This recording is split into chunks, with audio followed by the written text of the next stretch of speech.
Sejam todos bem-vindos para mais uma transmissão do Instituto Vida para Todos. Então, nós chegamos à mensagem de número 54, que tem por título: Ao anjo da igreja em Pérgamo escreve. A leitura bíblica é Apocalipse 2, versículo de 12 a 17, tá? Eu esqueci de mencionar que eu estou falando aqui no auditório da igreja em São Paulo. Então agora vou passar a olhar para a audiência aqui, tá bom? Muito bem, então nós estamos tratando das 7 igrejas do livro de Apocalipse. Eu queria dizer para vocês, irmãos, pela misericórdia do Senhor, né, com grande alegria, né, eu quero mostrar para vocês uma constatação de que nós entramos na era do Apocalipse. O ministério de João foi importante para remendar as redes logo depois do apóstolo Paulo. Todavia, Deus reservou esse ministério, principalmente o que está escrito no livro de Apocalipse, para a era final, que é a era que nós estamos. E quando nós começamos a verificar que a aurora havia chegado, e a aurora é pré-anúncio da vinda do Senhor, e nós começamos a perceber tantos milagres acontecendo, as igrejas atendendo a convocação do Senhor para formar um exército, e tantos jovens caindo como gotas do orvalho para formarem esse exército de jovens santos. Nós percebemos que alguma coisa está acontecendo de anormal, né, de incomum dos tempos passados. Nós chegamos no momento da era final. Então, queridos irmãos, eu quero dizer para vocês que vamos, de um lado, nos alegrar, porque Deus finalmente viu em nós, na sua igreja, condições básicas, mínimas, para Ele poder nos usar como instrumentos para essa era final. E a pandemia veio a confirmar de que a era, né, dos 7 espíritos havia chegado. Porque com a pandemia, infelizmente na pandemia nós perdemos também entes queridos, mas por outro lado, Deus quer fazer grandes coisas. E com a pandemia, Deus conseguiu alinhar as igrejas. As igrejas começaram a perceber o valor da palavra profética. E perceberam como a palavra profética estava realizando a própria obra de Deus. E milagres começaram a acontecer, a confirmação da própria palavra por parte de Deus estava patente aos olhos de todos. Então, quando a igreja se alinhou com a palavra profética, e a unanimidade aumentou, a unidade aumentou, e isso deu condições mínimas, básicas, para Deus poder nos usar de uma forma maior, para que os 7 espíritos comecem a atuar, né, com a força do Espírito na sua completude, na sua plenitude. Então, queridos irmãos, nós estamos na era final. De um lado, nos alegramos por isso, por nós termos nascido nessa época, vivendo nessa época, mas por outro lado, aumenta a nossa responsabilidade. Nós precisamos, irmãos, nos engajar nessa luta. O dia da convocação chegou. Quando chega o dia da convocação, em Salmo 110, versículo 3, a igreja, o povo de Deus, começa a se alistar para esse exército. E não só isso, os jovens são um sinal maravilhoso da confirmação dessa profecia.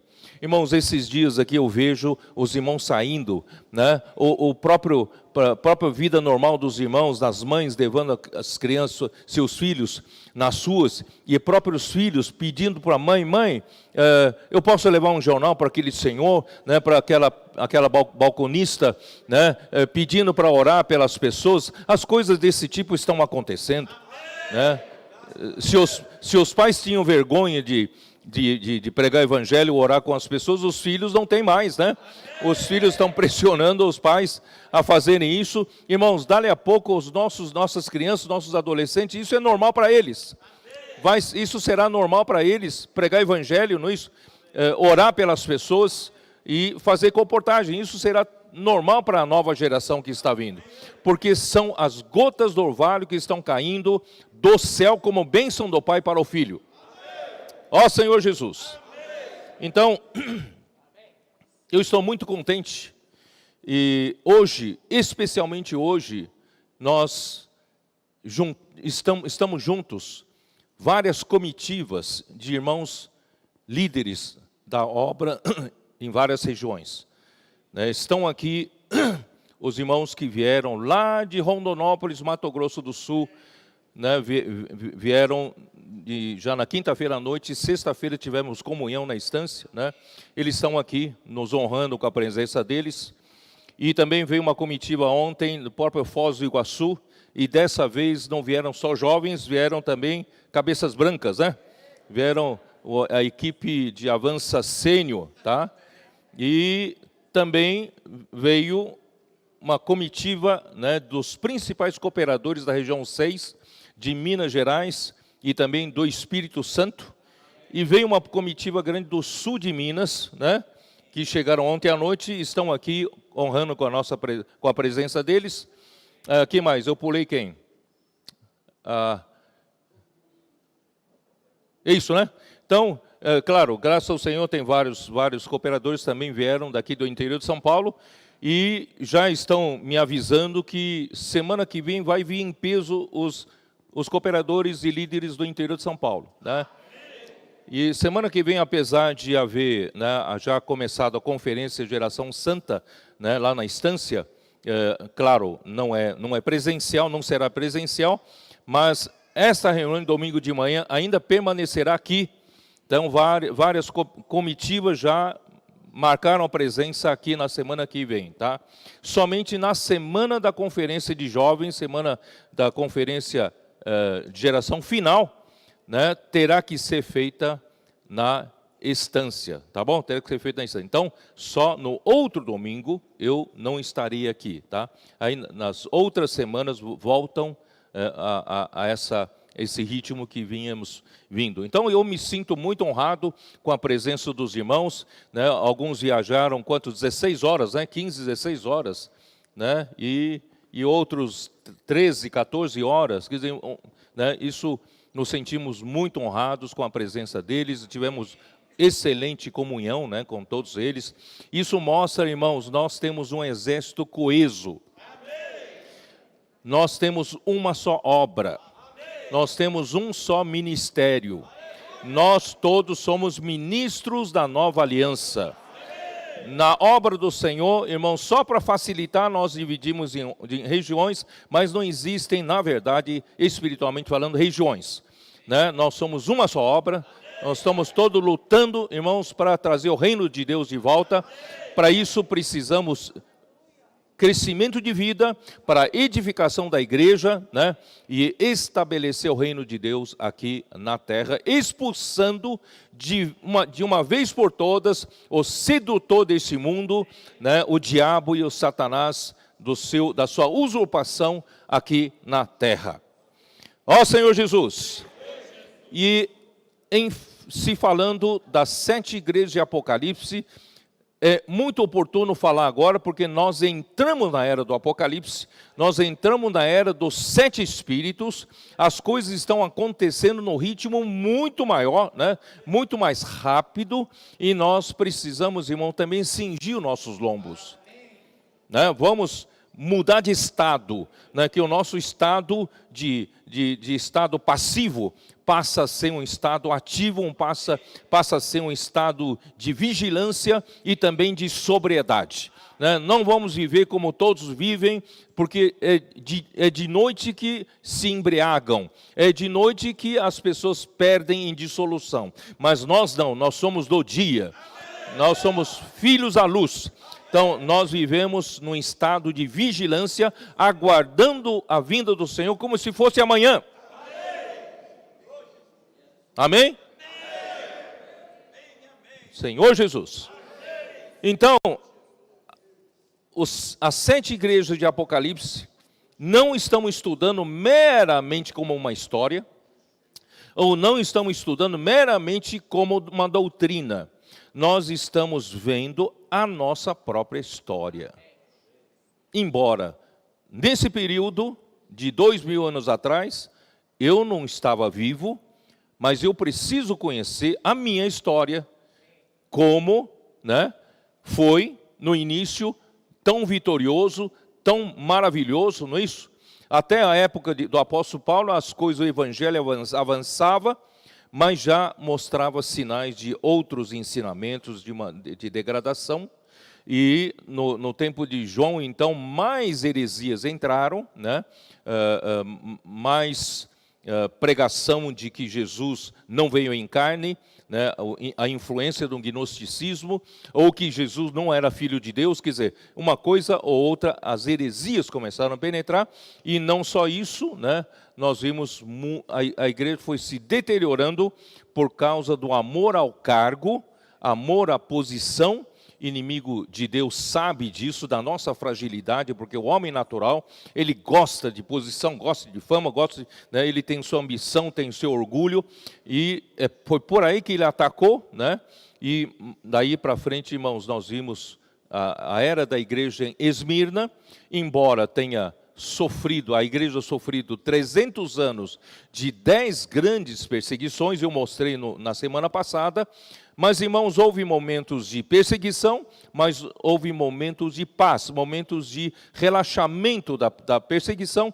Então, nesses momentos em que se relaxa, né, você aperta e relaxa e alivia. E nesses momentos de alívio, o mundo entra. Nesse momento de alívio, as pessoas passam a gostar de cargos no governo, acabam gostando de posição de poder, de dinheiro, né? Então, assim, o inimigo já estava preparando para o surgimento da igreja em Pérgamo. É o que nós vamos estudar.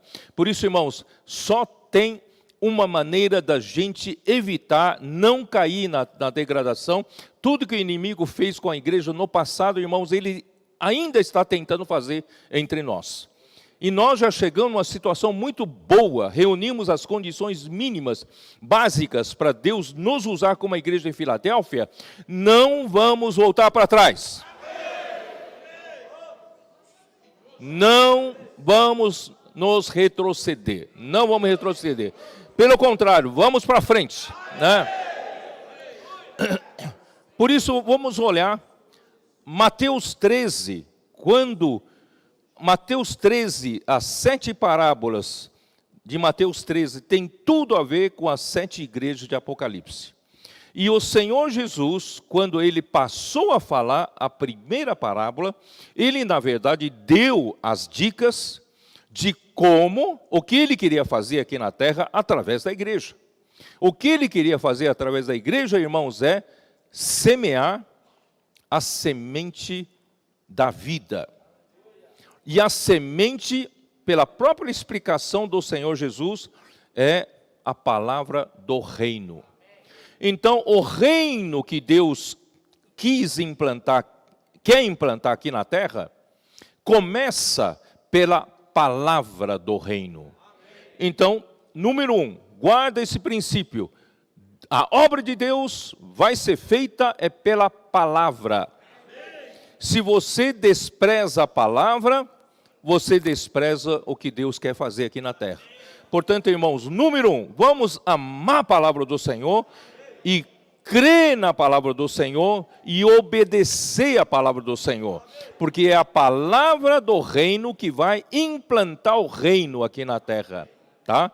E para que a semente do reino possa germinar nesta terra e produzir fruto para Deus, precisa, do outro lado, a semente precisa cair em uma terra, não é? A semente, se você pega uma semente, compra uma semente, né, na loja de sementes, coloca em cima da sua mesa, não vai germinar nunca. Então, essa semente precisa ser plantada na terra. E que é a terra? A terra é o coração do homem. Então, princípio número 1, Deus precisa falar. Deus precisa enviar sua palavra como a semente do reino. Mas, por outro lado, Deus precisa de homens com coração adequado para receber essa palavra e fazer germinar essa palavra, crescer e fazer a vontade de Deus, certo? Então, número 2, o coração.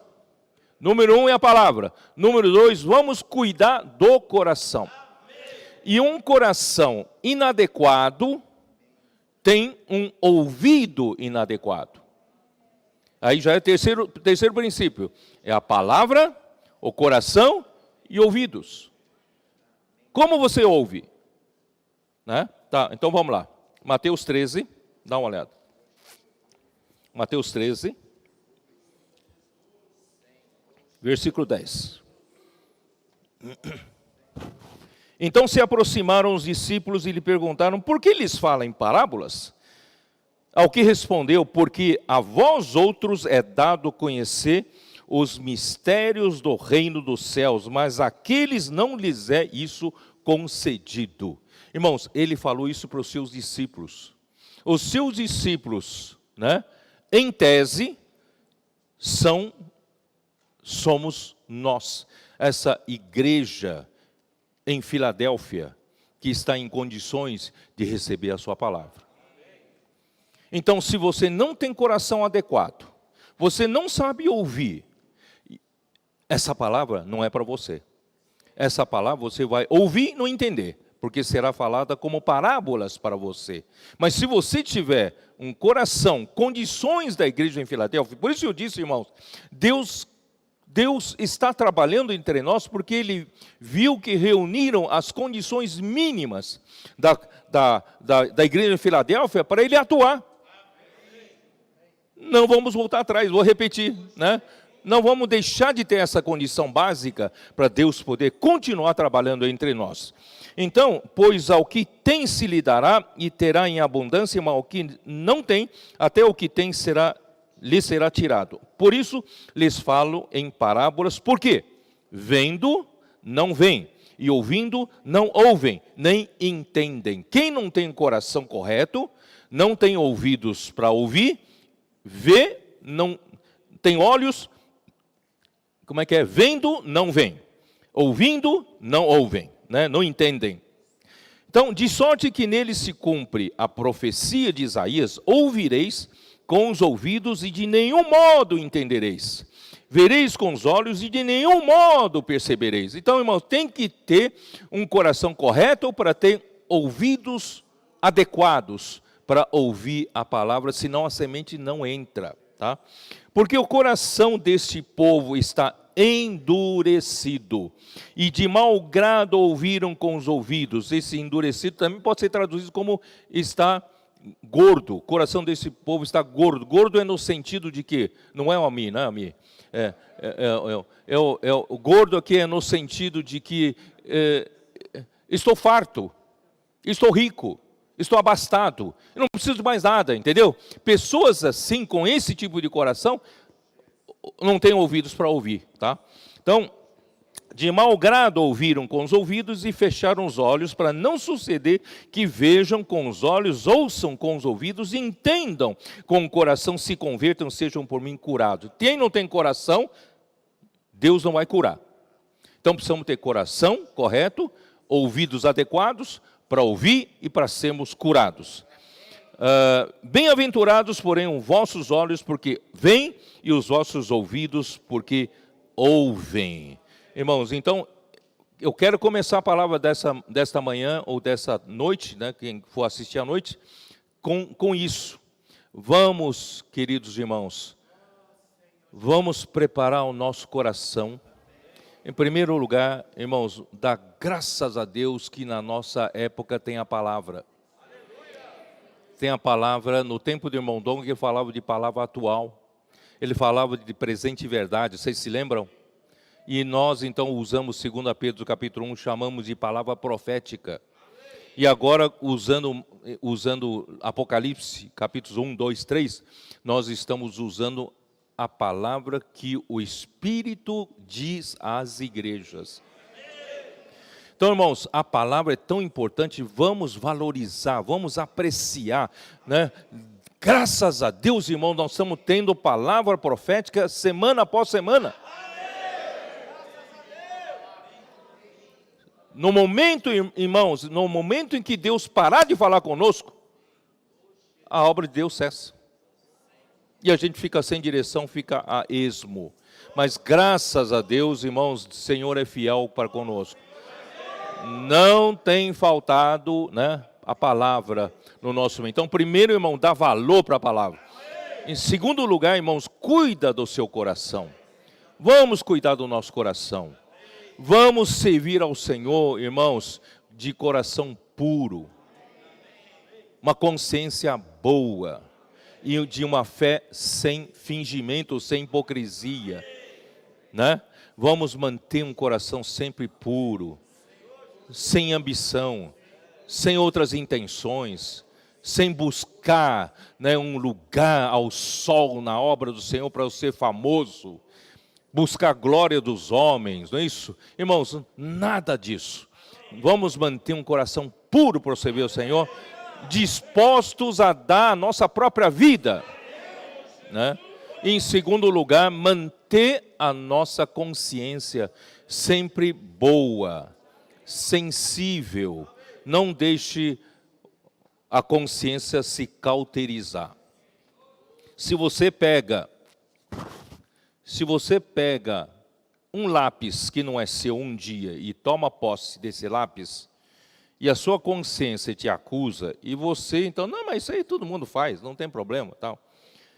Então a consciência se cauteriza naquele assunto, e amanhã você não vai pegar um lápis, você vai pegar o quê? Uma calculadora.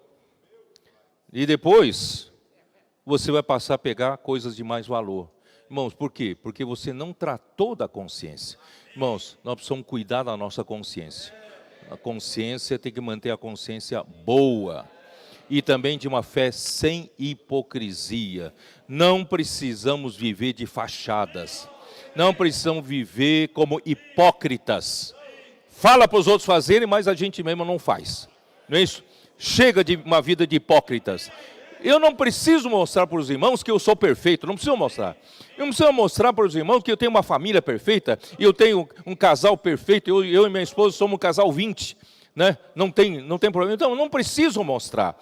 Graças a Deus, irmãos, pela palavra de Deus, nós estamos cada vez mais sendo uma família perfeita. Mas pelo trabalho do Senhor. Né, o casamento também, com a palavra profética, certo? Pregando o evangelho, vivendo intensamente a vida da igreja, isso tudo Deus nos dá.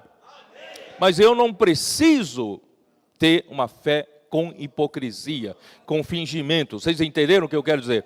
Então isso vai manter um coração adequado para receber a palavra de Deus, para ouvir, para obedecer. Muito bom. Então é mais ou menos isso que eu queria começar. É por aí que vamos desfrutando da palavra das 7 igrejas. E eu terminei na semana passada, né, eu na verdade pensava terminar antes, sobre a igreja em Esmirna.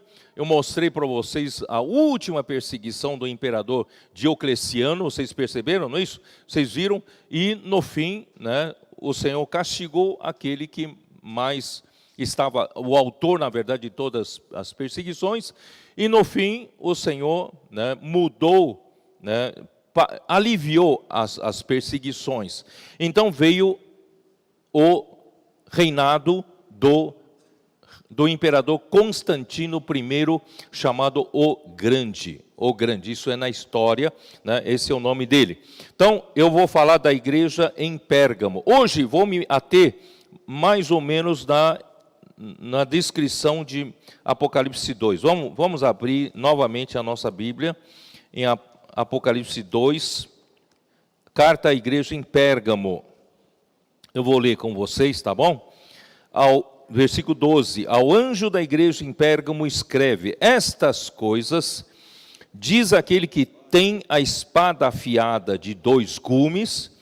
Conheço o lugar onde habitas, onde está o trono de Satanás, e que conservas o meu nome e não negaste a minha fé, ainda nos dias de Antipas, minha testemunha, meu fiel, o qual foi morto entre vós, onde Satanás habita.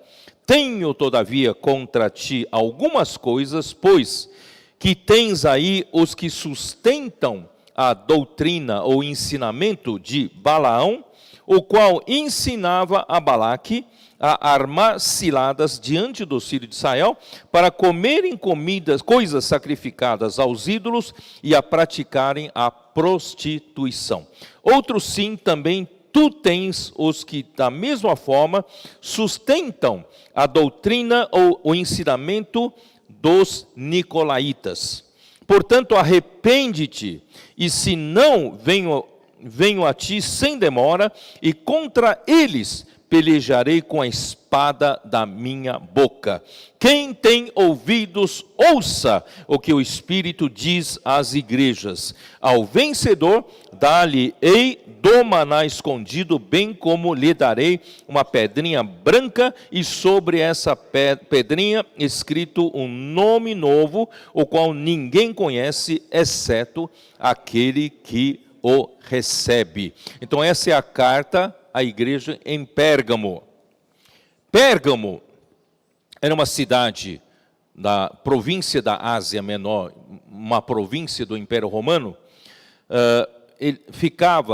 Era uma cidade que ficava cerca de 80 quilômetros de Esmirna. Lembre que eu tinha falado que as 7 igrejas da Ásia Menor ficavam mais ou menos em um ciclo no sentido horário, certo?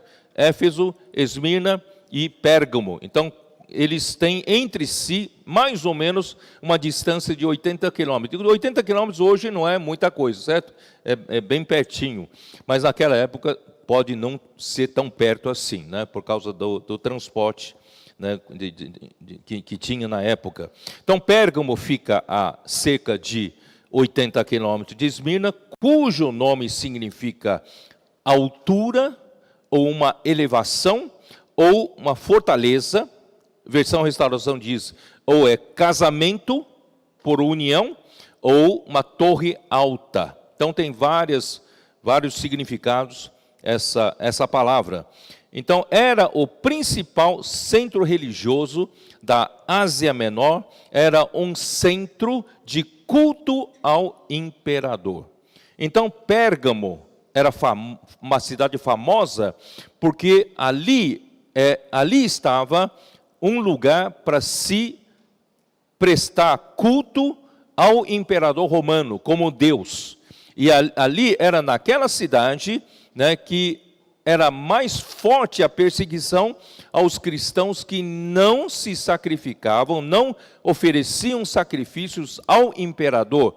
Então muitos foram perseguidos, muitos foram mortos. Então Pérgamo era uma cidade famosa nesse sentido, tá? Então, primeiro eu quero usar Mateus 13, tá? Vamos dar uma olhada em Mateus 13, a parábola correspondente à igreja em Pérgamo, Mateus 13, versículo, deixe-me ver, versículo 31, né? É isso, né? 31. Outra parábola lhes propôs, dizendo: o reino dos céus é semelhante a um grão de mostarda que um homem tomou e plantou no seu campo, o qual é, na verdade, a menor de todas as sementes, e crescida, é maior do que as hortaliças e se fez árvore, de modo que as aves do céu vêm aninhar-se nos seus ramos. Então, muitos não entendem essa parábola, tá? Então, vou tentar explicar. Primeiro, a semente de mostarda aqui afirma que era a menor de todas as sementes. Claro que hoje tem mais conhecimentos, né, da biologia. Não é a menor, tem outras menores. Parece que o morango tem uma semente bem pequenina, menor ainda que a semente de mostarda. Mas, de qualquer forma, era na época conhecida como a menor de todas. E era essa a maneira que se falava na época. A menor, tá? E mostarda, no Oriente Médio, parece-me, eu não entendo de biologia, mas assim, parece-me que na região do Oriente Médio, um pé de mostarda pode crescer até a altura de 3 metros. Então, assim, talvez seja por alguma espécie de mostarda que crescesse tanto. Mas mostarda é uma hortaliça. É uma hortaliça, né? Né, Fabão? Ali vocês plantam hortaliças, né? Hortaliça não chega a ser uma árvore. E hortaliça, você quando cresce, você come a folha, né? Então, a hortaliça é para alimento do homem, né? Então, mostarda, vou fazer o seguinte, mostarda, vou ler aqui, tá? O que eu escrevi aqui. Mostarda é uma hortaliça que serve de alimento para o homem. Na época havia espécies de mostarda no Oriente Médio que chegavam a ser árvore. Hoje nós a conhecemos como hortaliça, como alface, né? É um pé de hortaliça. Jesus, então, irmãos, a igreja não deve ser uma árvore com seus galhos para aninhar pássaros. Irmãos, nós não temos essa função de aninhar pássaros. A função da igreja é alimentar o homem. Certo? Então, Jesus desceu do céu. Abre a sua Bíblia em João capítulo 6. Jesus não veio para ser uma árvore. Jesus veio, né, para ser alimento. João 6, versículo 32, que diz o quê? Replicou-lhe Jesus, em verdade vos digo, não foi Moisés quem vos deu o pão do céu, maná, né? Verdadeiro pão do céu é meu Pai quem vos dá. Porque o pão de Deus é o que desce do céu e dá vida ao mundo. Irmãos, a função da igreja é levar Jesus como pão que desceu do céu, que Deus mandou do céu, para dar vida ao mundo. Esse é o nosso papel. Não é para fazer ninho para o pássaro, não. Tá?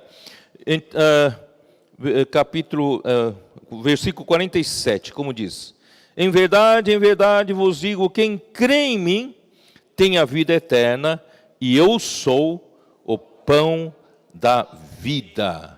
Jesus era o pão da vida.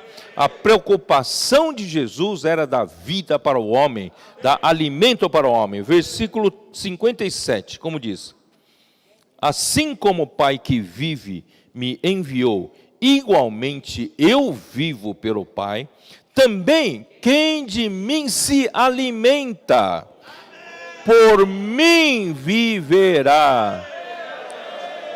Esse é o princípio do Evangelho. O princípio do Evangelho, irmãos, é nós pregarmos Cristo como alimento para as pessoas. E a pessoa que recebe o alimento, ele não vive pelo manual da Bíblia, ele vive pelo alimento que come. Esse é o princípio do Evangelho. Vocês entenderam? Então, irmãos, a igreja, né? O que é a igreja? Dá uma olhada em João 12, 24. Que é a igreja? A igreja é a multiplicação disso, não é isso? João 12, versículo 24. Em verdade vos digo, se o grão de trigo, caindo na terra, não morrer, fica ele só. Mas se morrer, produz muito fruto. Aqui diz respeito à igreja. Jesus era esse grão de trigo que veio aqui na terra, por isso que ele diz, chegou a hora de ser glorificado o Filho do Homem. Chegou na hora de morrer. Esse grão de trigo, se não morrer, fica ele só. Mas graças a Deus, ele morreu. Ele morreu, hoje produziu muitos grãos, muito fruto. A igreja é essa multiplicação do grão de trigo. Então, a nossa função, irmãos, é alimentar o homem. Tá? Ó Senhor Jesus, 1 Coríntios 5, 7 e 8. 1 Coríntios 5, versículos 7 e 8. Lançai fora o velho fermento, para que sejais nova massa. Nós somos essa nova massa, formado por esse muito fruto que aquele grão de trigo que morreu produziu. Nós somos essa nova massa, como sois de fato sem fermento, pois também Cristo, nosso Cordeiro Pascal, foi imolado, por isso celebremos a festa, não com o velho fermento, nem com o fermento da maldade e da malícia, e sim com os asmos de sinceridade e da verdade. Essa é a vida da igreja. Sem fermento, mas com asmos da sinceridade e da verdade. Senhor Jesus. Mas quem são essas aves que faziam ninho nessa mostarda, nesse pé de mostarda? Não, para nós interpretarmos, nós temos que ver que são as aves na primeira parábola, não é isso? Dá uma olhada, Mateus 13. Quem eram essas aves? Mateus 13, versículo 4.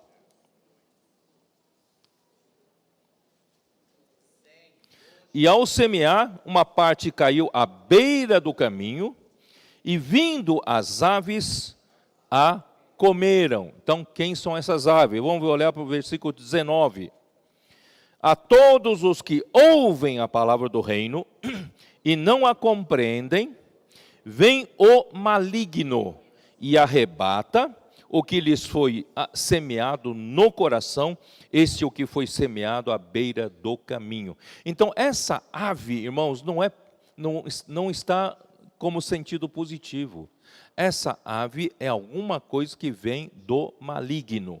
Tá? Então, essa ave aqui deve referir-se aos espíritos malignos de Satanás, motivando as pessoas a se instalarem na igreja deformada, que perdeu sua forma e função originais. Isso vou explicar daqui para frente, tá bom? Então, essa deformação, né? Então, muitos sem essa revelação, vão dizer, não, que legal, né? Essa igreja ficou grande, tão grande, que os anjos estão ali, né? Então fazem árvore de Natal, pendurando os anjos ali, que essa é a árvore da igreja, irmãos, é totalmente errada essa interpretação, tá? Então, nós não queremos virar árvore, nós queremos suprir alimento para as pessoas. Os colportores estão nas ruas para levar alimento. Não é para dar ninho para os pássaros, não. E os avança jovem, os jovens estão nas ruas também para isso. A igreja, quando sai nas ruas, é para levar alimento para as pessoas.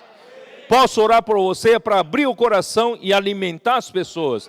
Irmãos, a igreja é para dar alimento. Então, essa deformação ocorreu na primeira parte do século IV, quando houve essa mudança, né, da igreja em Esmirna para o período da igreja em Pérgamo. Quando o imperador romano Constantino o Grande misturou a igreja com o mundo, inchou a igreja com muitos falsos cristãos. Aí sim são falsos cristãos. Não é quando eu falei sobre o joio, lembra do joio? Tá? Então, nesse momento sim, foram introduzidos muitos falsos cristãos, na verdade para fazer número. A igreja, né, muitos falsos cristãos atraídos pelos favores imperiais, a qual perdeu a sua natureza divina e santa. Perdeu a sua característica santa. Então, Satanás tentou destruir a igreja nos primeiros 3 séculos com severas perseguições por parte do Império Romano, porém não conseguiu. Quanto mais perseguia, mais a igreja crescia, né? Quanto mais matavam os cristãos, mais surgiam novos cristãos. Aí ele mudou de tática, corrompeu a igreja mediante a aceitação do cristianismo como a religião estatal por parte do Constantino na primeira metade do século IV. Aí começou a deformação da igreja. Eu vou ler uma nota da versão Restauração, tá? Devido ao incentivo e à influência política de Constantino, multidões de incrédulos foram batizados na igreja, entre aspas, e a igreja, entre aspas, tornou-se monstruosamente grande. Por isso, irmão, não é bom ser grande, não, tá? Visto que a igreja, como noiva pura, está desposada com Cristo, essa união com o mundo, irmãos, é considerada fornicação espiritual, prostituição aos olhos de Deus. Ó Senhor Jesus, vamos lá voltar lá para Apocalipse 2, versículo 12. Ao anjo da igreja em Pérgamo escreve. Eu vou lembrar outra vez vocês, a carta não foi enviada para os presbíteros, foi enviada para o anjo. Representa o quê? Os mensageiros. E os mensageiros, irmãos, na era do Apocalipse, quando muitos passam a amar os cargos, amar a posição na igreja, então já não tinham mais realidade espiritual. Então Deus não mais procurava os que tinham títulos na igreja. Deus procurava quem tinha realidade. Então hoje a mesma coisa, irmãos. Não se importe tanto com título. Não se importe tanto com a posição.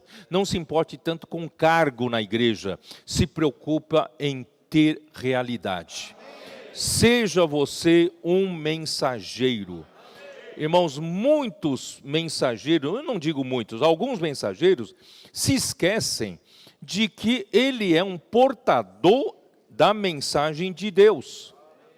Só que alguns você sabe que quando você está perto tirando foto com alguém importante, não é isso? Como aquele papagaio de pirata, né? E você parece importante, não é isso?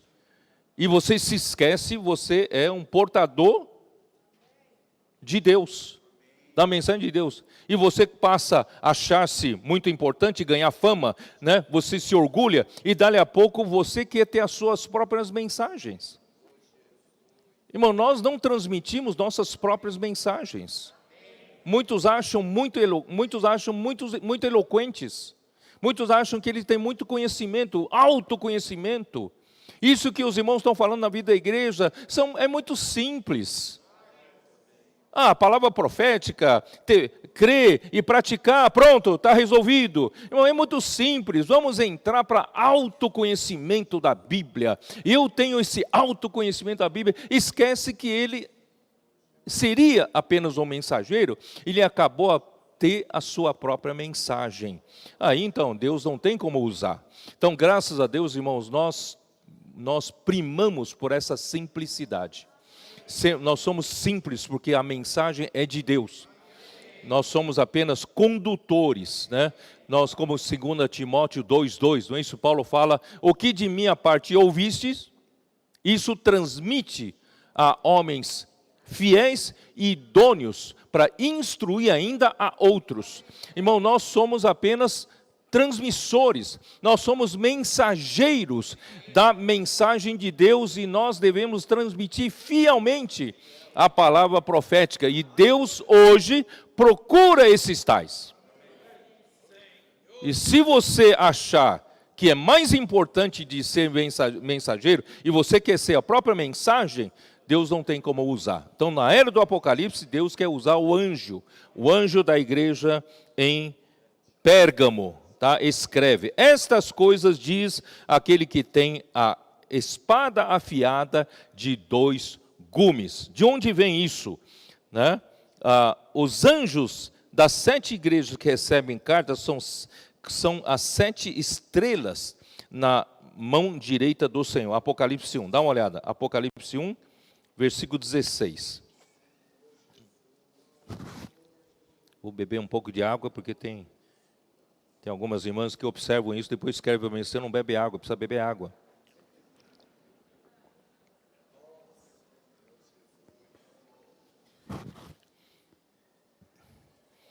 Apocalipse 1, 16.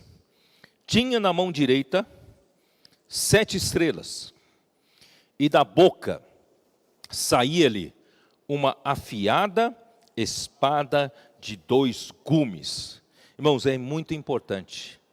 Esse Senhor que aparece andando no meio dos 7 candeeiros de ouro, como sumo sacerdote, cuidando das 7 igrejas de Apocalipse na era final, esse tem na sua mão direita as 7 estrelas. E essas 7 estrelas são os 7 mensageiros das 7 igrejas de Apocalipse. Sabia? Então Deus, Ele sustenta os mensageiros. Se você é fiel, você é um mensageiro fiel da palavra de Deus, e Ele o tem na mão direita. E você é uma estrela que brilha. Talvez você não tenha nem cargo, nem posição, mas você tem a realidade. Você brilha e faz o candelabro brilhar. Porque você tem um azeite. É o azeite que faz brilhar. É a palavra profética que faz brilhar. Não é isso? Então, graças a Deus, e esse que tinha na mão direita as 7 estrelas, da sua boca saía uma espada, uma afiada espada de 2 gumes. Que espada é essa, irmãos? É a palavra.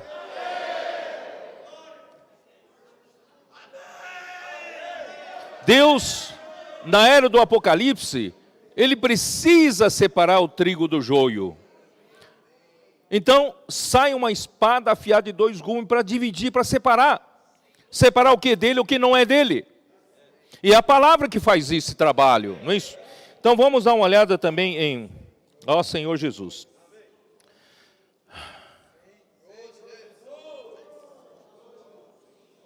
O Senhor aparece aqui para lidar com a situação de Pérgamo como aquele que tem a espada afiada de 2 gumes, tá? A diferença, vamos dar uma olhada, antes de eu seguir mais adiante, Hebreus capítulo 3, dá uma olhada. Hebreus capítulo 3.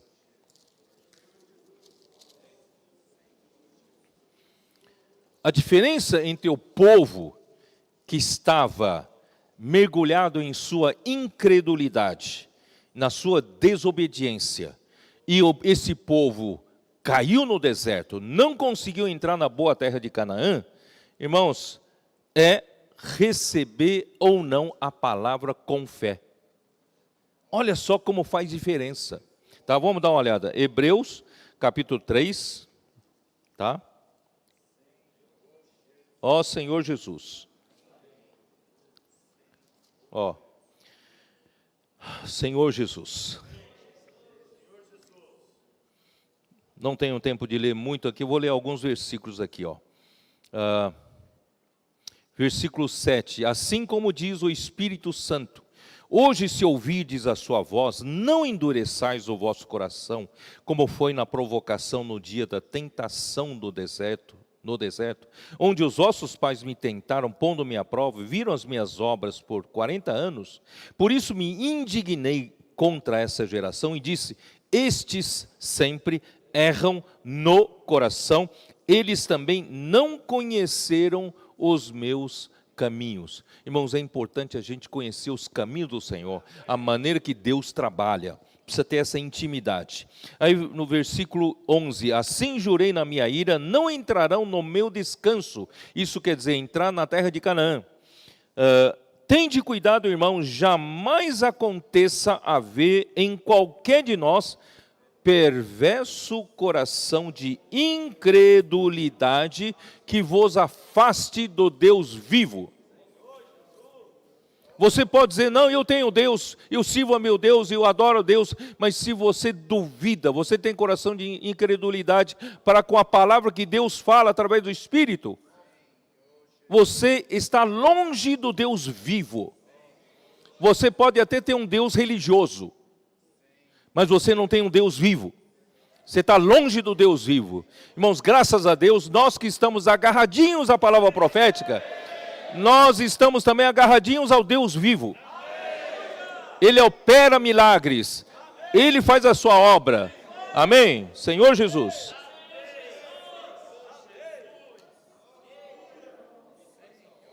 Versículo 16, versículo 15. Enquanto se diz... Hoje, se ouvirdes a sua voz, não endureçais o vosso coração, como foi na provocação. Ora, quais os que tendo ouvido se rebelaram? Não foram de fato todos os que saíram do Egito por intermédio de Moisés? E contra quem se indignou por 40 anos? Não foi contra os que pecaram, cujos cadáveres caíram no deserto? Irmãos, você que está na igreja, você quer ficar no deserto? Numa das minhas viagens pelo estado de Minas Gerais, vocês sabem que isso foi quanto tempo, Maurício? Quanto tempo atrás? Acho que 2 anos e meio, né, por ali? 2019?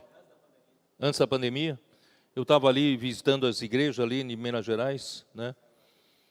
Você sabia que no meio do caminho, você sabe que eu costumo assim ter essa conversa direta com o Senhor, né? Eu fui muito direto com o Senhor. Senhor, afinal de contas, o que o Senhor espera de mim? De uma forma concreta. Qual é o meu papel? Qual é o meu papel aqui na igreja? O Senhor me disse, depois eu falei para os irmãos, o Senhor me disse o seguinte, o que eu espero de você é levar o meu povo até o descanso, levar o meu povo até a terra boa de Canaã. Então, eu tenho me esforçado a fazer. Por que estou falando das 7 igrejas de Apocalipse? Não é para contar história, é para a gente entrar na terra boa de Canaã.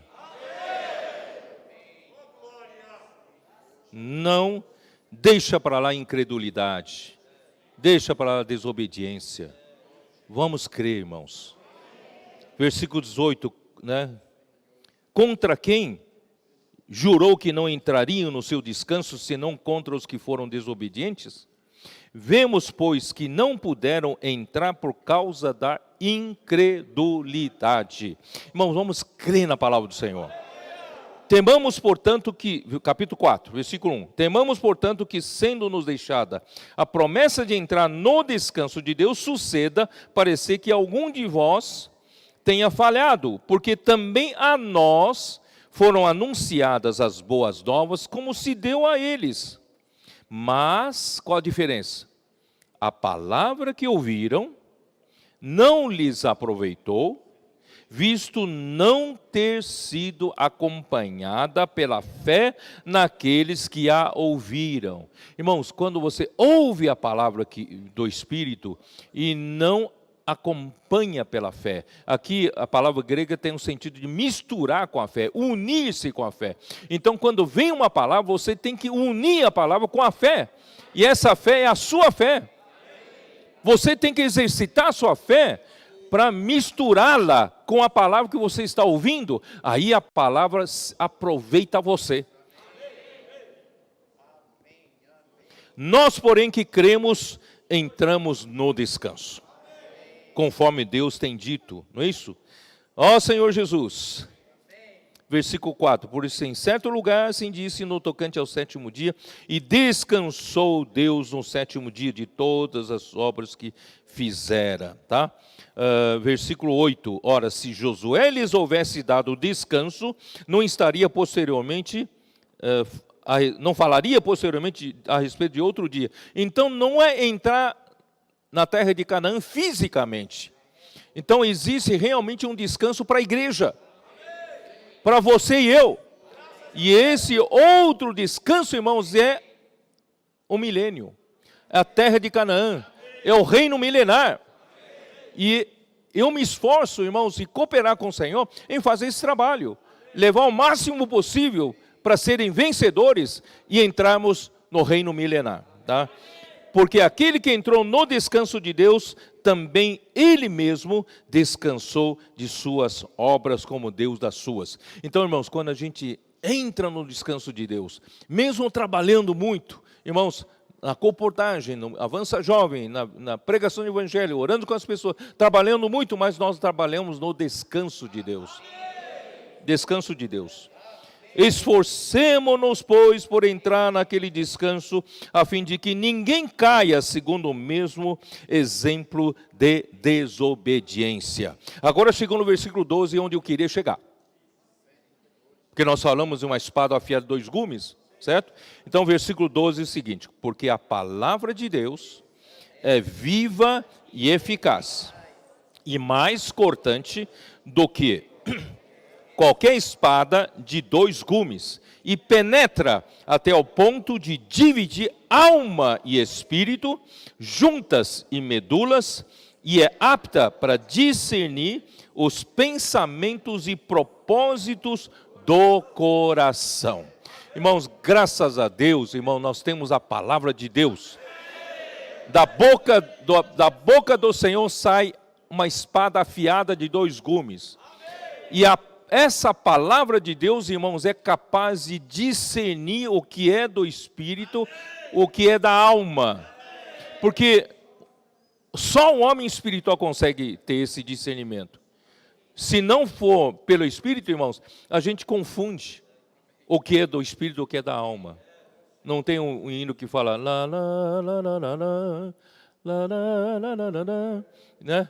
Eu mesmo, muitas vezes, não sei se eu estou na alma, estou no espírito. Muitas vezes estou servindo ao Senhor, achando que estou abafando, não é isso? No fim, na verdade, eu estou na minha alma. Por quê? Porque falta essa espada afiada de 2 gumes para discernir. E muitas vezes eu sirvo o Senhor com boas intenções, como o Inácio teve, né, boas intenções para não dividir a igreja, fortalecer o episcopado. Boas intenções, irmãos, não livra você de desastre mais à frente. Por isso nós precisamos discernir os pensamentos e propósitos do coração. E quem nos faz discernir, irmãos, é o Espírito. Por meio da palavra. A palavra divide aquilo que vem de Deus, aquilo que vem da sua boa intenção. Bom, eu não tenho mais tempo para continuar falando isso. Ó Senhor Jesus, no Egito, o povo de Israel vivia como pessoas do mundo, buscando os prazeres das coisas materiais e pecaminosas, que é a concupiscência da carne. Isso eu falei na semana passada, de não ameis o mundo, 1 João capítulo 2, versículo de 15 a 17, vocês sabem disso, não é isso? Então assim, nós temos 3 seções. Uma seção é o Egito, que está ligado à carne, né, a concupiscência da carne, tá? E a segunda seção, né, porque essa primeira seção são experiências da carne relativas ao nosso corpo físico. No deserto já tem umas outras experiências, são experiências já na alma. O povo, né, no deserto, na alma, tinha um coração perverso de incredulidade, não é isso? Eles murmuravam, eles se rebelavam, né? E Deus se indignou por eles por 40 anos. Essa é uma vida na alma. Se você vive a vida da igreja murmurando, né, vivendo, né, dessa forma, irmãos, você vai cair no deserto. Mas, graças a Deus, tem um terceiro tipo de vida. Na boa terra, Canaã, temos a experiência de quem vive no Espírito. Espero que você tenha essa experiência. De quem conhece os caminhos do Senhor, que eu acabei de ler, né? Deus nos convida para viver no seu descanso, também acabei de ler para vocês, e descanso sabático que Ele preparou para o povo de Deus, que é aquele repouso, né? Na vida da igreja, nós temos esse descanso sabático. No milênio, nós vamos ter o descanso por 1000 anos, e também no novo céu, nova terra para todos sempre, nós vamos estar vivendo dentro do descanso de Deus. Então, como saber que nós estamos na alma ou no espírito, irmãos, somente pela palavra de Deus, quando recebemos pela fé, pois ela é capaz de discernir os pensamentos e propósitos do coração do homem, porque o coração do homem é tão corrupto, que você mesmo não sabe. A gente precisa da palavra de Deus para saber, né? Então, todas as coisas estão descobertas no versículo 13. Não há criatura que não seja manifesta na sua presença, pelo contrário, todas as coisas estão descobertas e patentes aos olhos daquele a quem temos de prestar contas. Irmãos, não adianta esconder. Não adianta esconder para debaixo do tapete. Um dia vai se manifestar. Se não é nesta vida, vai ser na vinda do Senhor. Mas assim, muitas vezes se manifesta já nesta vida. Então, por isso, irmãos, vamos cuidar, né? Senhor Jesus. Porque a nossa luta, irmãos, não é contra carne e sangue. Efésios 6, vamos dar uma olhada em Efésios 6.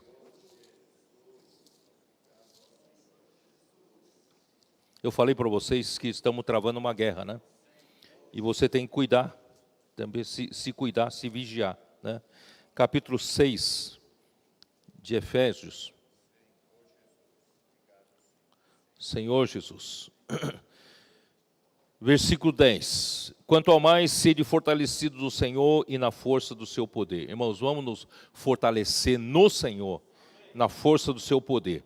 Revesti-vos de toda a armadura de Deus, para poderes ficar firmes contra as ciladas do diabo. Irmãos, o diabo é feroz. Ele é muito mais sagaz do que você imagina. Ele consegue enganar todo mundo, tá? Porque a nossa luta não é contra o sangue e a carne, e sim contra os principados e potestades, são os anjos caídos, que receberam autoridade de Satanás para reinar como príncipes, tá? Principados e potestades contra os dominadores desse mundo tenebroso, contra as forças espirituais do mal nas regiões celestes. Então é Satanás é o cabeça, ele tem todo um exército nas regiões celestes, como seus principados, potestades, seus generais, seus lugar-tenentes, não é isso? Capitães, quer dizer, então é tudo uma hierarquia, e não só isso, aqui na terra ele tem várias castas de demônios. E os demônios são como soldados. Também tem uma hierarquia muito grande entre eles. Vocês sabem disso, não? Ou não sabem, né? Talvez.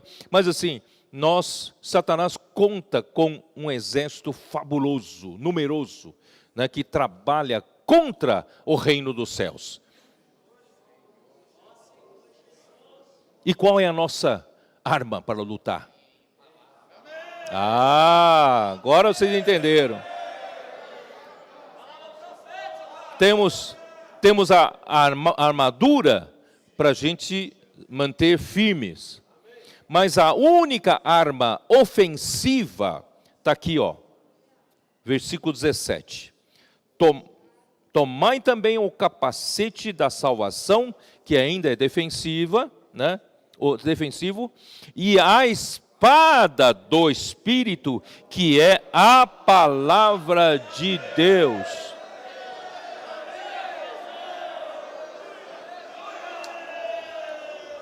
Alguns comportores estão na minha frente. Qual é a arma da luta de vocês? E a palavra com oração, aqui ó. Que é a espada do Espírito, que é a palavra de Deus, com toda oração e súplica. Posso orar por você?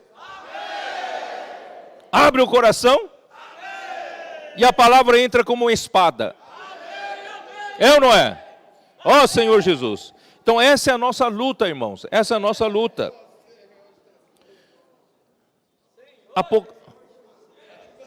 Senhor Jesus.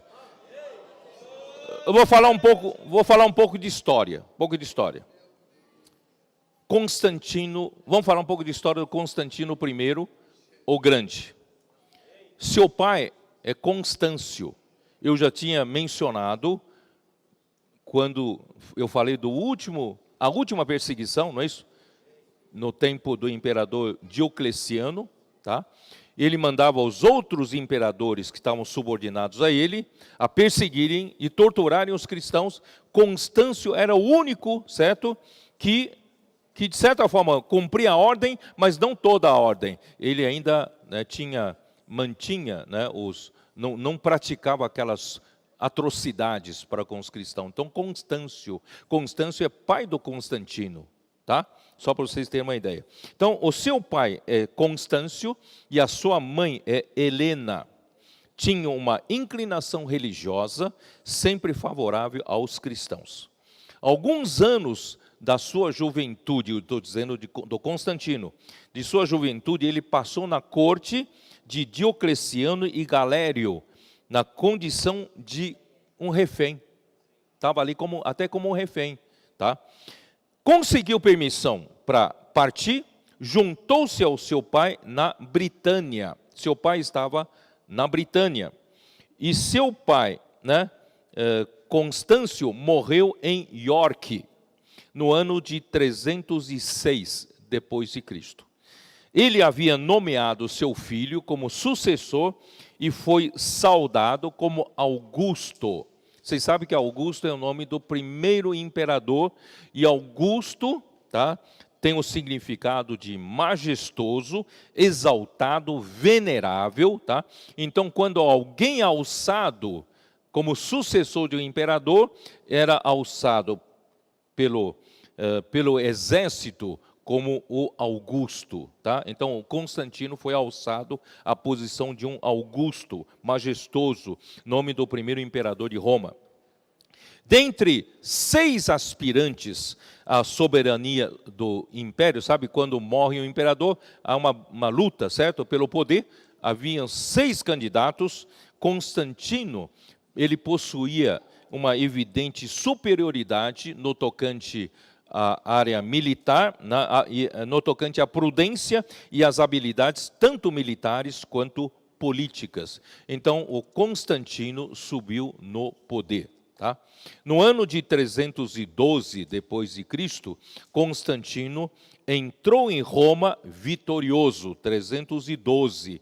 Aí em 313 ele publicou um novo édito, né, anulando os éditos sanguinários de Diocleciano. Os cristãos então foram encorajados, seus líderes foram honrados e os mestres do cristianismo galgaram posições de confiança e influência no governo. Isso aparentemente é uma coisa positiva que se tornou negativa. Tá? Então, o período de Pérgamo vai do ano 313 até 606, tá? Depois de Cristo. Mudança de tática. O diabo assumiu a forma de leão que ruge no reinado Diocleciano. Eu estou lendo o que o André Mille descreveu, tá? No reinado de Diocleciano, para a serpente enganadora no reinado de Constantino. Então era um leão que perseguia, matava, e agora virou uma serpente, tá? Que engana. Pérgamo era o centro de culto ao imperador, onde os cristãos foram duramente perseguidos pela sua recusa em participar dessa adoração. Agora é o cenário do poder adulador de Satanás. E pior, ele está dentro da igreja. Satanás que estava fora da igreja, perseguindo, agora veio para dentro, porque a igreja misturou-se com o mundo. Em Apocalipse 12, eu venho alertando vocês. Vamos abrir a nossa Bíblia em Apocalipse 12 aqui, ó, versículo 9. Versículo 9.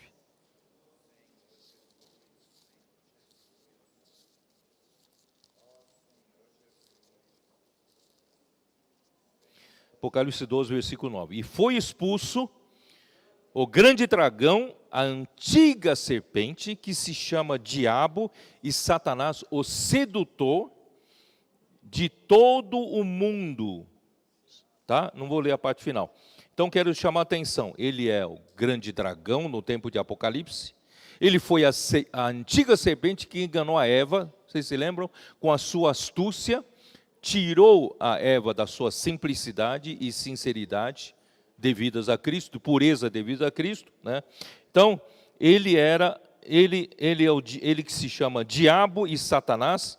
O diabo significa o acusador, o caluniador de nossos irmãos, tá?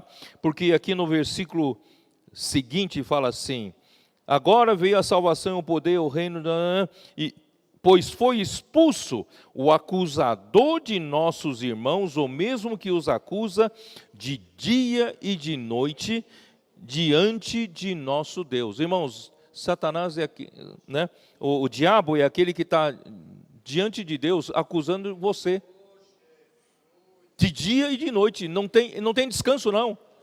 Ele quer convencer Deus até chegar um dia e te destruir. Então ele é o acusador, tá? Por isso, irmãos, vamos manter uma consciência boa, tá? E ele é Satanás. Satanás significa adversário.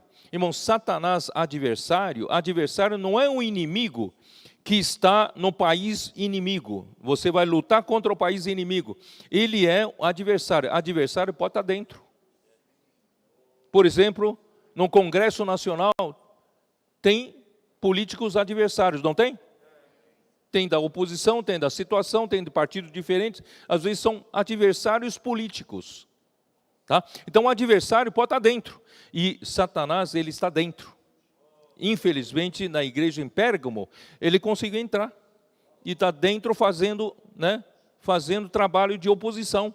Está opondo-se. Tá? Então, irmãos, aqui fala, ele é o sedutor de todo o mundo.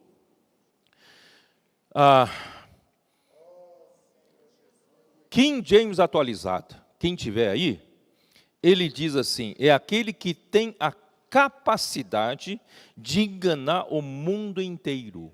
Ele tem a capacidade de enganar o mundo inteiro. Irmãos, não menospreze, não subestime o que Satanás pode fazer. E não se superestime, achando que você é o forte o suficiente para não cair na armadilha dele.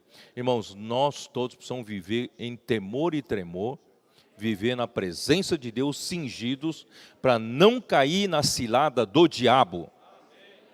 Certo ou não? Aquele que acha que está de pé, veja que não caia. Né?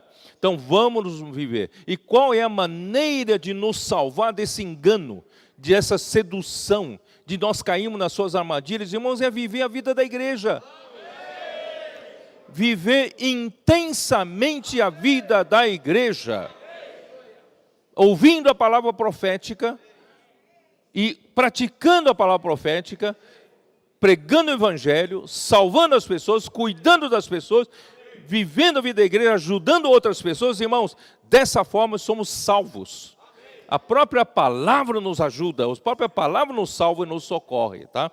Então, assim, essa é a nossa proteção, nossa proteção. Então, ó Senhor, onde estou aqui, ó. Então, e na versão restauração traduz, é aquele que engana toda a terra habitada. Ele engana, ele é um enganador. Toma cuidado com ele, tá? Então, a palavra Satanás, já falei, né? Aí, capítulo 2 de Apocalipse, vamos voltar lá, capítulo 2 de Apocalipse, versículo 13, ele fala assim: conheço o lugar onde habitas, onde está o trono de Satanás. Irmãos, essa é uma palavra forte, né? A igreja em Pérgamo habitava num lugar onde estava o trono de Satanás. Como é que é isso? Como é que é isso? O trono de Satanás, irmãos, está no mundo. Ele é o príncipe desse mundo, ou não é? Não sabe? Não tem certeza? Então vamos lá. João capítulo 12, versículo 31. Ó Senhor Jesus. Versículo 31. Chegou o momento de ser julgado este mundo, e agora o seu príncipe será expulso. Então, o príncipe, o rei que domina esse mundo, que manda nesse mundo, é Satanás. Capítulo 14, versículo 30. Já não falarei muito convosco, porque aí vem o príncipe do mundo, ele nada tem em mim. Irmãos, o príncipe do mundo não tem nada com o nosso rei do reino dos céus. E você quer ter alguma coisa com ele? Mas a igreja em Pérgamo recebeu favores do mundo, né? Então, irmãos, capítulo 16, versículo 11. Do juízo, porque o príncipe desse mundo já está julgado. Efésios 2, 2. Efésios 2, 2, que diz: nos quais andastes outrora segundo o curso desse mundo, segundo o príncipe da autoridade ou da potestade do ar, do espírito que agora atua nos filhos da desobediência. Aí está o trono de Satanás. É no mundo. Ele domina esse mundo, né? Domina esse mundo. Muito bem. E em 1 João 5,16, ali fala o mundo, 5,19, 1 João 5,19, ali diz que o mundo inteiro jaz no maligno. O mundo inteiro é que nem um cadáver, jaz no maligno. Maligno manipula, faz o que bem entender com o mundo. E a igreja foi se unir com esse mundo. João 17, 16. João 17, versículo 16.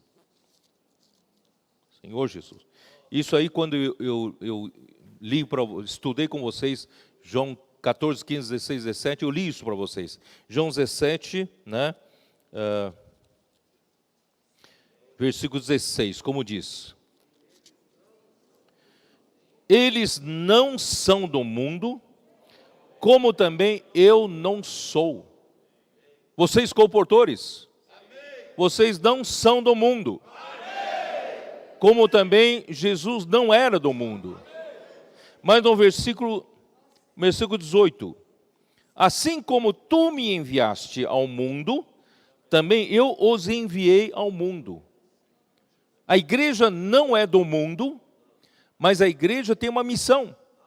Recebeu a missão de Deus que nos enviou ao mundo, para resgatar as pessoas que estão debaixo dessa escravidão da autoridade das trevas, né? Então, nós não somos do mundo, mas somos enviados ao mundo para resgatar pessoas que foram criadas à imagem e semelhança de Deus, que estão debaixo dessa opressão toda, da escravidão do pecado, de Satanás, para resgatar e trazer para o reino de Deus. Quando Jesus falava dentro de um barco, a multidão que estava ouvindo a ele, o barco representa a igreja. O barco está no mar. As águas do mar, o mar representa o mundo. O barco está no mundo, mas o mar não está dentro do barco. Porque o dia que o mar estiver dentro do barco, o barco vai a pique, afunda. É o que aconteceu com a igreja de Pérgamo. Então a igreja está no mundo, mas não é do mundo. O mundo não está dentro da igreja. Então foi um desastre o que aconteceu com a igreja em Pérgamo. Essa união com o mundo, irmãos, afundou a igreja. Satanás pinta e borda através disso. Ó Senhor Jesus, a igreja foi enviada ao mundo para pregar o evangelho do reino, a fim de resgatar pessoas que estão no mundo debaixo do domínio das trevas, para o reino do Filho do seu amado, Colossenses 1,13, e não para unir-se ao mundo. Não estamos aqui para nos unir ao mundo, mas para tirar as pessoas do mundo. Apocalipse 2, vamos voltar lá? Apocalipse 2. Ó Senhor Jesus.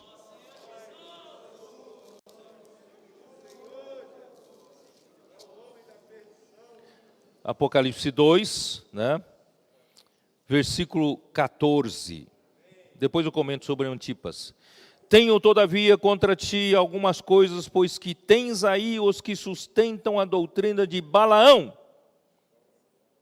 Quem foi Balaão? Quem se lembra? Quem se lembra de Balaão? Hein? Historicamente aconteceu no livro de Números. Vocês se lembram? No livro de Números, capítulos 23 e 24, ali mostra que o povo de Israel, já lutando ali a leste do Rio Jordão, e venceu contra 3 reis. Venceu contra, deixa eu ver venceu contra o rei de Arade, o cananeu, venceu contra o Seom, rei dos amorreus, e contra Og, rei de Bazã. E estava chegando perto de Moabe. E o rei moabita, Balaque, ficou apavorado.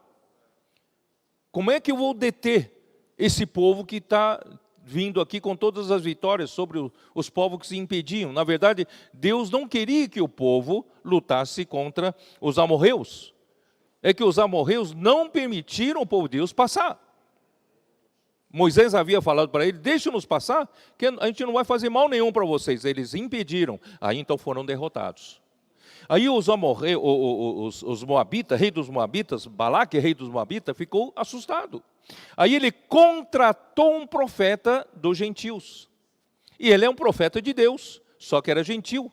Ele contratou um profeta para amaldiçoar o povo de Israel.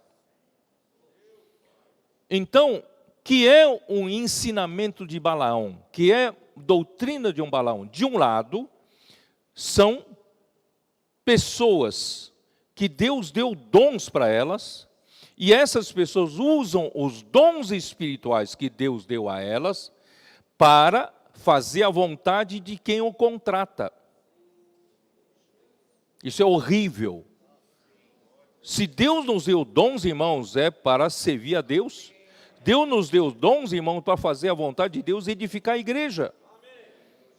E não para ficar debaixo de alguém que o contrata. Por isso, irmãos, graças a Deus, na obra de Deus, né, nós que servimos ao Senhor, irmão, a gente não fica debaixo de ninguém que nos contrata. Ainda bem que não tem um contrato nenhum com ninguém, né? Porque, irmãos, eu não posso ficar sujeito a ninguém. Eu tenho que ficar sujeito ao Senhor só. É isso. Então, graças a Deus, né, eu sei no passado, em outras regiões, tal, a obra ficou na mão de 2 banqueiros, 3 banqueiros ali que sustentavam toda a obra. Mas graças a Deus, irmão, o Senhor nos deu tanta graça aqui, que quando tem uma necessidade, as igrejas ofertam. Nós que servimos o Senhor, né, os líderes da obra, nós não ficamos na mão de 2, 3 grandes milionários ou bilionários. Graças a Deus, não. Os irmãos é que ofertam. Então, nós não temos quem nos contrata para fazer a vontade de quem nos contrata. Não, graças a Deus, é Deus quem nos contrata. Então, assim, Balaão era assim, fazer a vontade de quem o contrata. Tá? Esse é um Balaão. Mas, como ele não conseguiu amaldiçoar o povo de Israel, você pode ver nos capítulos 23 e 24 de Número, pelo contrário, ele acabou abençoando, acho que 3 vezes, né? 3 vezes, abençoando 3 vezes.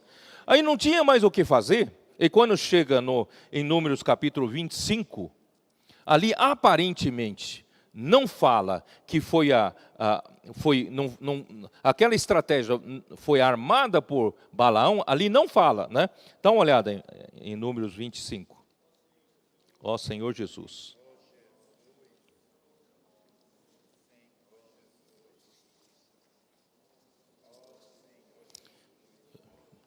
Não se preocupe, eu não vou ter como terminar, mas eu vou, assim que eu falar da questão do Balaão, a gente termina. Ó Senhor Jesus. Capítulo 25. Ó, depois de Balaão, né, acabar abençoando o povo, no capítulo 25 diz assim: habitando Israel em Sitim, começou o povo a prostituir-se com as filhas dos moabitas. Estas convidaram o povo aos sacrifícios dos seus deuses, e o povo comeu e inclinou-se aos deuses dela. Irmãos, essa é a união com o mundo. Já que o Balaão, profeta contratado, não conseguiu amaldiçoar o povo, ele veio com uma outra estratégia, né, usando o favor imperial para fazer o povo se prostituir com o mundo. O povo, né, participar das ofertas sacrificadas aos ídolos. Irmãos, isso aconteceu com a igreja em Pérgamo. Então, aparentemente, aqui no capítulo 25, não fala que foi Balaão que armou essa armadilha, mas em Apocalipse fala, né? Dá uma olhada, Apocalipse 2.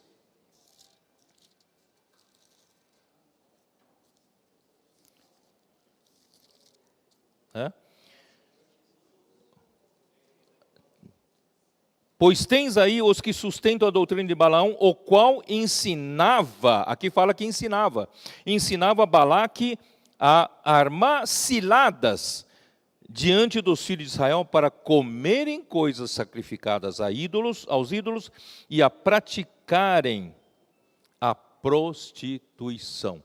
Irmãos, bom, eu vou ler aqui, tá?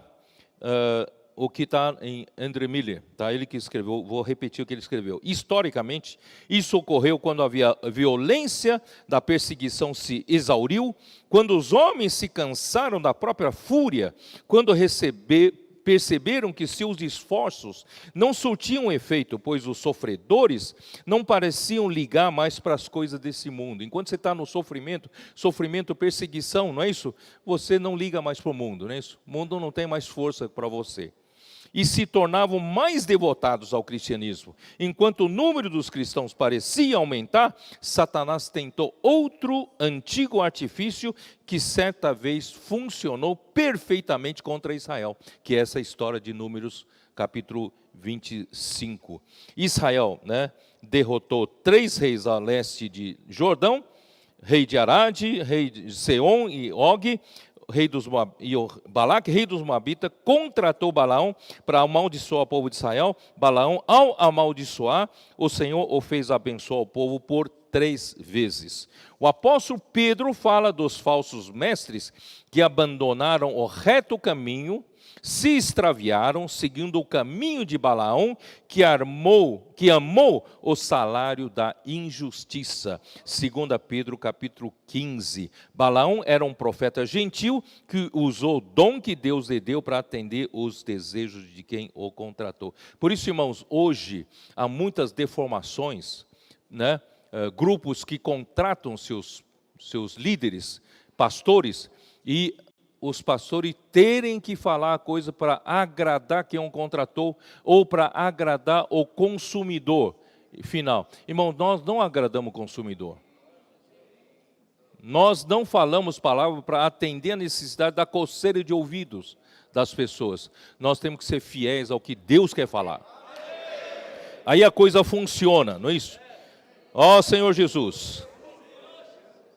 Bom, eu vou parar por aqui, senão tenho muita coisa ainda para falar, não vou conseguir terminar. Eu quero então dizer para vocês, queridos irmãos, nós estamos de fato na era final. E Deus finalmente, irmãos, tem uma igreja que Ele pode usar para avançar. Vamos continuar dando para Ele essas condições para avançar. Vamos cuidar do nosso coração, cuidar da nossa consciência, cuidar da nossa fé sem hipocrisia. Vamos cuidar para sempre servirmos ao Senhor com amor.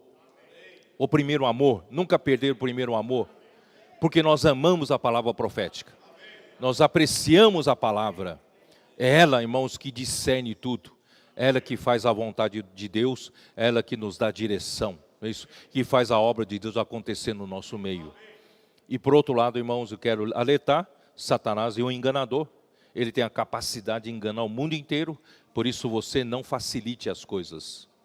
Não facilite. Viva intensamente a vida da igreja. Não se exponha ao perigo. Você não precisa, né, fazer, né, abstinência de nada, nem de rigor ascético, mas viva no Espírito. Não se exponha vivendo na carne, não viva no ambiente em que você pode cair. Não brinque com fogo. Quem brinca com fogo será queimado pelo fogo. Vamos zelar, irmãos, pela pureza, né, do nosso coração. E nós não desconhecemos os seus desígnios. Ele quer parar a igreja. Não vamos deixar ele parar a igreja. Nós vamos avançar até o reino de Deus ser introduzido. Até nós, irmãos, entrarem na boa terra de Canaã. Vamos misturar com a fé a palavra que ouvimos. Para não cair no deserto, com incredulidade e desobediência. Pelo contrário, nós queremos introduzir o maior número possível de pessoas para o reino, para o repouso que Deus reservou para nós. Por isso, vamos continuar pregando o Evangelho. Vamos continuar orando pelas pessoas, fazendo comportagem, ganhando mais jovens, as igrejas saindo, crianças, adolescentes pregando o Evangelho. Que maravilhoso! Trazer contatos para a rede de cuidado. Vamos cuidar, vamos edificar a igreja. E as portas do Hades não prevalecerão contra a igreja edificada. Aí, irmãos, nós vamos ser aquela noiva. Em Apocalipse 19, vamos nos unir a Cristo. E nós vamos nos tornar um exército que vai derrotar anticristo. E seu exército serão todos lançados para o lago de fogo. E Satanás será preso por 1000 anos. E nós vamos reinar com Cristo durante 1000 anos. Oh, Senhor Jesus! Deus abençoe a sua igreja. Continue a nos manter simples e puros, amando a sua palavra, permitindo Deus trabalhar entre nós, formando esse grande exército aqui na terra. Não vamos nos unir ao mundo. Estamos do lado de Deus.